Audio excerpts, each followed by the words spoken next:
Hello and welcome to NDTV 24/7. I'm Rohit Wellington. Let's begin with our top story. The Omicron tally in India has now crossed 100. There are now 111 cases of Omicron variant detected across 11 states, highest being in Maharashtra, followed by Delhi and Rajasthan. Now, 2 more cases of Omicron have been confirmed in Kerala in just a short while. And now the total in Kerala is 7. In total, 111 cases across India. The government has urged the people to avoid non-essential travel, mass gatherings and observe low-key festivities. The Health Ministry also issued a dire threat that based on the surge of COVID cases in UK, if that were to happen in India, India could see a devastating 14 lakh cases daily. अगर जो cases कल UK में हुए हैं 88,000 के करीब 80,000 ले लीजिए, अगर हम उसको पॉपुलेशन के बेस पे लें तो ये 14 लाख केस होंगे।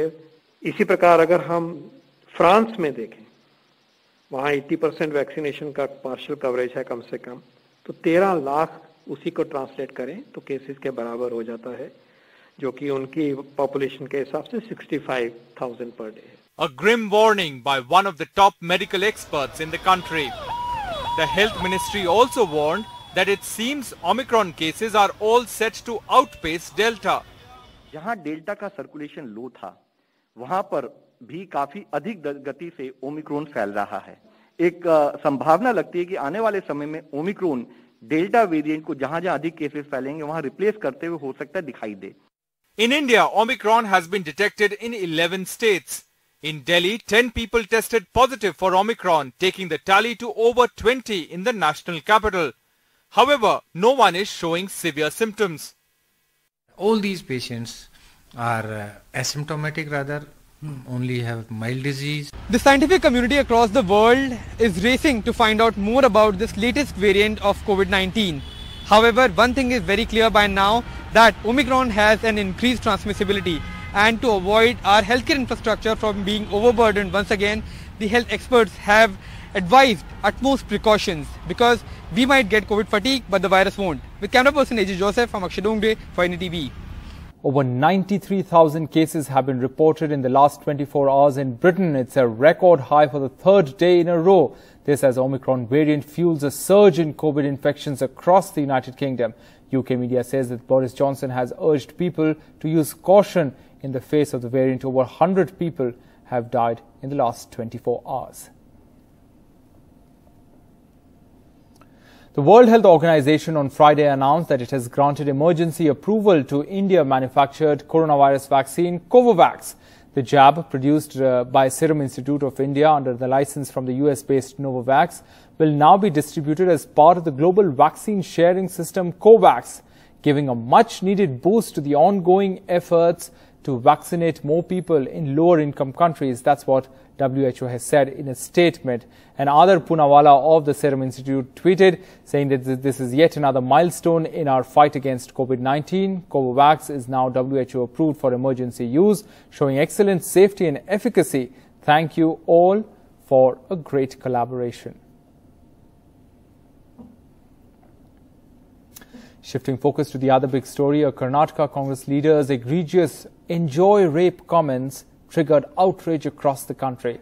The MLA issued a half-hearted apology. Congress leader Priyanka Gandhi Vadra condemned the MLA's remark, calling it indefensible. The BJP has called for the sacking of the MLA.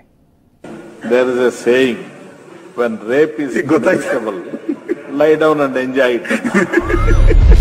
An insensitive and crass comment made in the Karnataka Assembly by a senior Congress legislator, former Speaker Ramesh Kumar, and the conditional apology today.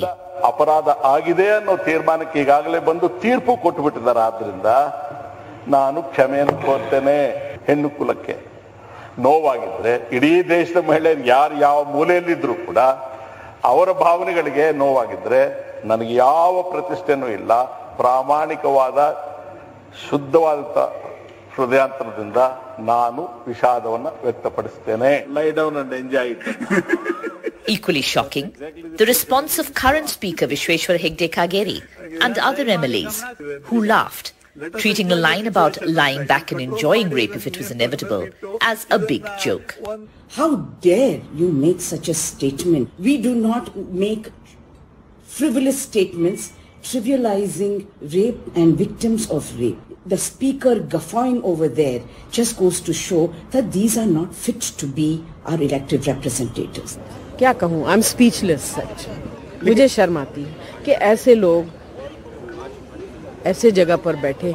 But when women MLAs tried to raise their voices against the comment, the speaker steered the proceedings away from the issue.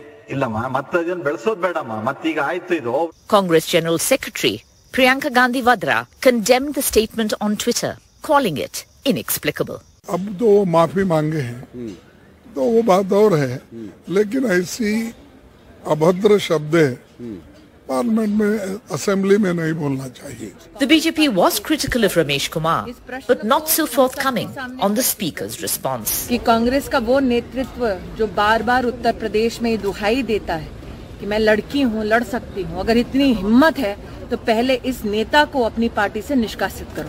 Insensitive statements that should not be made anywhere, finding space in the Karnataka State Assembly. A disturbing reminder, if one were needed, that sensitivity and empathy are often in short supply among some of our elected representatives. With Govind Murthy, Maya Sharma in Bengaluru for NDTV. A government official in Karnataka who found no evidence of conversions has been transferred by the BJP government in what is being seen as a punishment for his findings. The Karnataka government is proposing to bring a bill against illegal conversions, claiming that that phenomenon is on the rise. But an official survey carried out by one of Karnataka's districts after an MLA complained his mother has been converted to Christianity found no such evidence. The result, the official who conducted the survey has been transferred. This is Tippeswamy, a Tahsildar asked to survey forced conversions in 2 villages in Chitradurga district, about 4 hours from northwest of Bengaluru. The survey was ordered after this BJP MLA from Hosadurga Taluk, Gulihetti Chandrasekhar, claimed dramatically in the assembly that his mother had been converted to Christianity along with 20 others in his constituency. But the survey found no such evidence and Tippeswamy has been transferred without further orders. The BJP, however, dismissed the survey's findings. Gulihetti Shekhar, who is an MLA, his mother herself was converted and she came back to the Hindu fold. There are several instances of conversion taking place in those areas. The report by the Tahsildar has been prepared, and where he or she inquired or investigated is not clear. What the survey found: survey conducted in 5 churches attended by 339 people. No one was forcibly converted. 47 families in 2 villages also surveyed. No evidence of forced conversions. The Congress said that the Tahsildar, being a part of the government, has exposed the truth in a survey that there were no conversions. Tahsildar is also a part and parcel of the government. So in his report, he made it very, very clear that there is no forcible conversion. They are telling that MLA's mother was forcibly converted. We may have to draw an inference that there is a politically motivation. That is why they are trying their best to divert the minds of the common man. So therefore they are trying to bring this legislation, which we are going to oppose. Despite the survey showing no forced conversions and with no proper documentation to back the claims of the Karnataka government, the BJP is all set to place the anti-conversion bill for discussion in the assembly next week. In Bengaluru, with camera person Kumar, Shrija for NDTV. Now there's a debate over girls' marriage age raised to 21. But listen to those who escaped child marriage, what they have to say. Harsha Kumari Singh has this report. 22-year-old Chhota Chaudhary is now studying for the Rajasthan Government Services exam. She was married off when she was just 14 years old. After a long legal battle, she got her marriage annulled in March this year. Without the support of her parents, who were worried they would be socially ostracized, it's been a lonely battle for Chhota. And while describing her ordeal, she says she's happy with the government's decision to raise the age for marriage. मैं 14 साल की थी तब मेरा बाल विवाह कर दिया गया था और समाज के और परिवार के दबाव से मेरा बाल विवाह हो गया था और जब मैं पढ़ने के लिए जाती थी तो मेरे ससुराल वाले के पक्ष तरफ से मुझे पढ़ने के लिए मना कर रहे थे और मेरे परिवार वाले बोल रहे थे अभी ये पढ़ रही है. It's a similar story with 21-year-old Sandhya. She was just 16 when her father decided to get her married. On her complaint, NDTV went to child rights activists and saved her from becoming a child bride 5 years ago. A year later, she topped her class 11 exams and today she's studying for an MBA. The legal age of the women in India should be 21. I am also one of the girl who escaped from the child marriage at the age of the 16. I love this proposal so that a girl can educate by herself and she can think wisely and her decisions can be independent. At the age of 21, her maturity levels will be increased. According to the National Family Health Survey's latest figures, the percentage of child marriage in India has declined from 27% to 23%. But it's still alarmingly high, as the number of child marriages, especially in rural areas, go unreported. But scholars and activists have also argued against increasing the age of marriage to 21. They say, even though the age of marriage was fixed at 18 in 1978, about 30% of women were married off before they were 18. Bringing in a law would deny protection of rights to young women who marry before 21. Critics also say the state should not dictate when a woman should marry, and it is an attempt to control her sexuality. They say what helps is awareness, education and a supportive environment, and point out that if you have the right to vote at 18, why not the right to marry? We have been as abysmally, problematic in terms of controlling marriages even below the age of 18. Reason of actually increasing it to 21, to my mind, can be very counterproductive. But others like Zeenat Shaukat, the known voice of reform in Islam, says it's a step in the right direction. Especially in a country like India, where we have been used to child marriages, early marriages, I think it gives you maturity and it gives you discretion. The government has also linked underage marriages to a higher infant and maternal mortality rate. And a step towards addressing all these issues is to hope that women will marry when they are adult enough to take decisions about their reproductive rights. NDTV Bureau Report. In some of the news, the Competition Commission of India has kept in abeyance approval for American e-commerce giant Amazon's deal in 2019 with Future Group and imposed a 202 crore rupee penalty on Amazon for concealing relevant information about the deal. The Competition Commission of India has suspended that approval for 2019 deal between Amazon and Future Group, and the CCI has said that the approval for the Amazon Future Coupons deal shall remain in abeyance. Captain Amrinder Singh on Friday announced an alliance with the BJP for the Punjab election, a move that was widely anticipated after he quit the Congress last month. The former Punjab Chief Minister made the announcement after meeting with the BJP leadership in Delhi. Amrinder Singh said that our alliance with the BJP is confirmed, only seat-sharing talks are going on. Now, sources say that BJP, which was a junior partner to the Akali Dal in Punjab for decades, wants senior partner status this time and plans to contest more seats than Amrinder Singh's party. काफ़ी दिनों से हमारी बात चल रही थी BJP की leadership के साथ और मुझे खुशी है कि आज हमारे जो इंचार्ज हैं पंजाब के बीजेपी की तरफ से मिनिस्टर साहब ने आपको बता दिया। हम बिल्कुल तैयारी में हैं, 100% हम जीतेंगे, इसमें कोई डाउट ही नहीं है। क्वेश्चन है जैसे इन्होंने कहा, हमने सीट टू सीट बेसिस हम देखेंगे।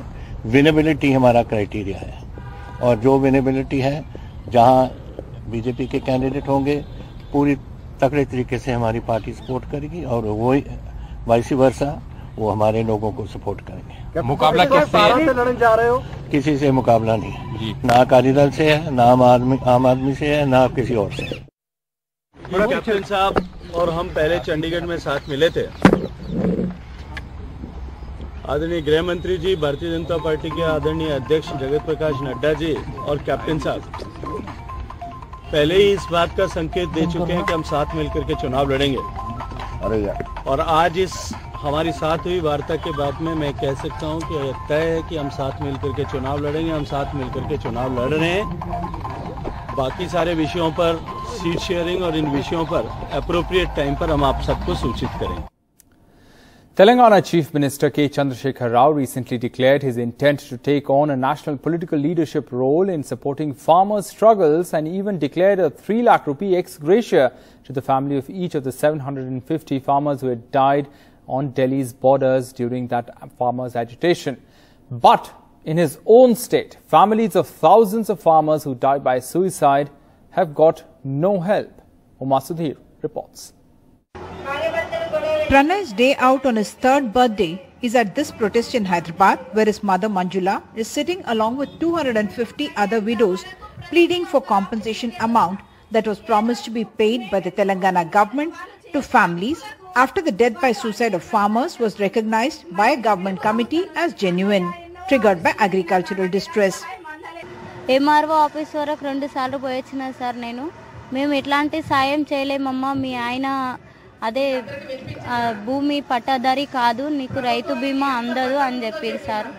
Padmamma's husband died by suicide in 2018 because he saw no way of repaying 6 lakh rupees accumulated agricultural loans. Her 24-year-old son inherited huge debts that he could not clear and also died by suicide last year. Even after that, Padmamma got no help. ఇంకా 6 లక్షల అప్పు నేను ఏడుకెళ్ళి కట్టాలి. మా బాబు చనిపోయా, నా మొగుడు చనిపోయా. నేనేంటి మీదకి వెళ్ళి బతకాలి, నేను ఎట్లా బతకాలి?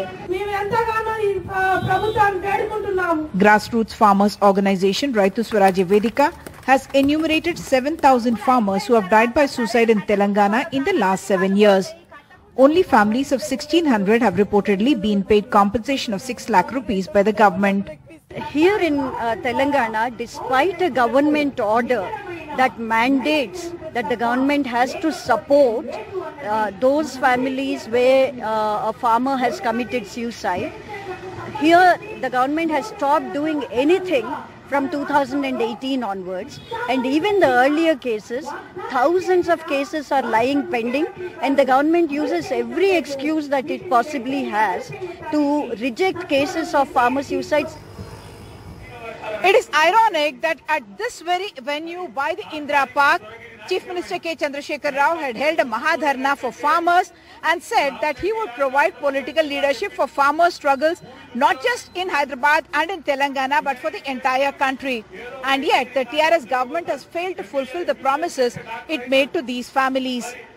In Hyderabad, with camera person Nagaraju, Umar Sudhir, NDTV. Now to Nagaland, where the protests against the killings of 14 civilians and against AFSPA is growing with every passing day, with tribal groups and students all joining in the protests. Ratnadeep Chaudhary has this report.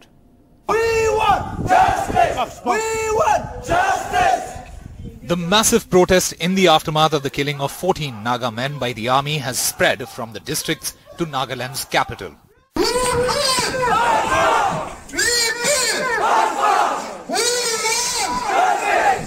Hundreds of people gathered in Kohima to join protests called by the powerful Naga Students Federation.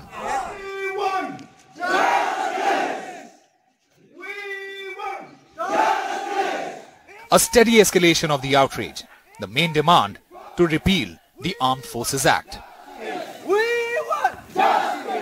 This incident has recently opened the eyes of particularly the young generation. We are hopeful that the government of India will listen to the plea of the people. We will continue to strive, give our fullest effort so that AFSPA is repealed in our land. The Union Home Minister making his statement in the parliament and confusing the whole world. He should immediately reject and deny his statement. He should apologize for the remark that he has made.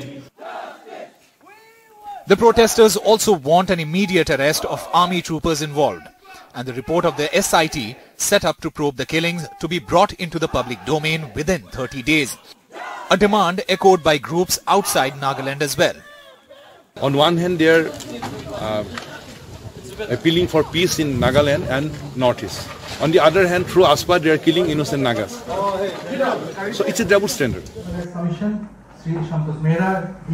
Significantly, in Guwahati, even the NHRC said the government should review AFSPA.